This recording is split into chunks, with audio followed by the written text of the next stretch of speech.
It is July 11th, 2022. We are going to install the front mud flaps on my Model S long range, but first we need to clean this beast because it is disgusting.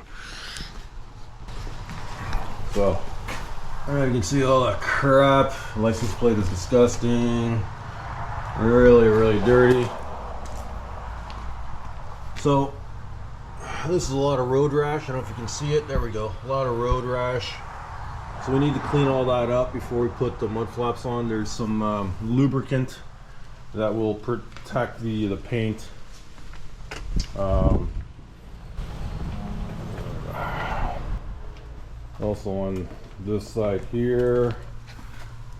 My dog is in the way. Say hi, Charlie. Alright.